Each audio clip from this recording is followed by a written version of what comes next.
Thank you, Jeff. I'm honored here to be here today as a member of the Fire Service and also as a member of your board of the American Red Cross.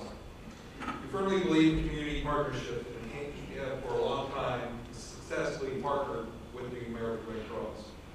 As a firefighter, I know firsthand the critical role that law enforcement and first responders play during times of crisis.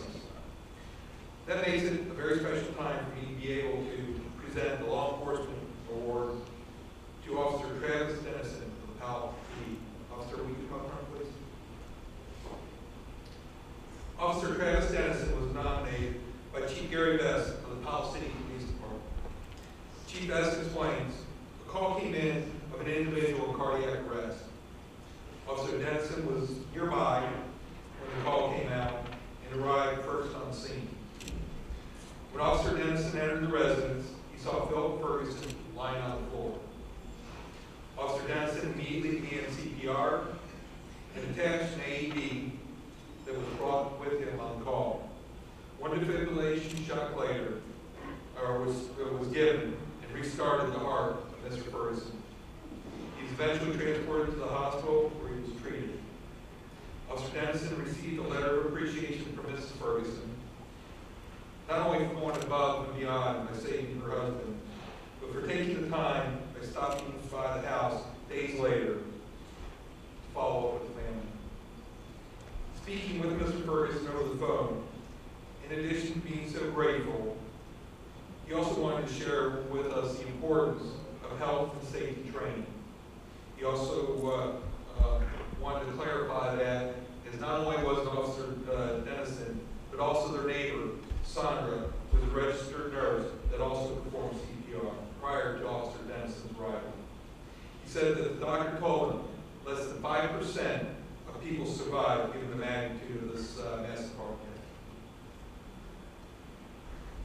Congratulations, Officer Travis Dennison, on becoming a law enforcement hero of the American Red Cross for what you do every day as a first responder.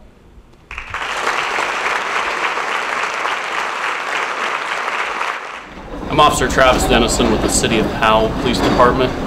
I had contact with Phil Ferguson while on normal patrol. I was dispatched to his residence as he was reportedly in cardiac arrest.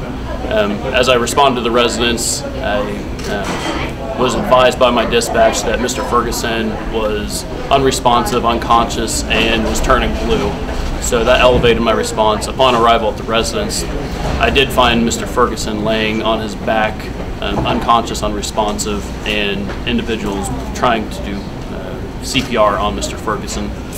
As I arrived, I continued the CPR, did an assessment of Mr. Ferguson, and attached an AED, automatic external defibrillation device, which it did advise a shock of Mr. Ferguson.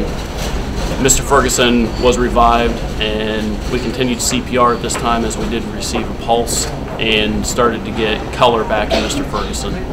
Mr. Ferguson was then taken care of by the Liberty Township Fire Department, who arrived on scene and continued the life-saving task of taking him to the hospital, where Mr. Ferguson was able to fully recover with no long-lasting effects from this event.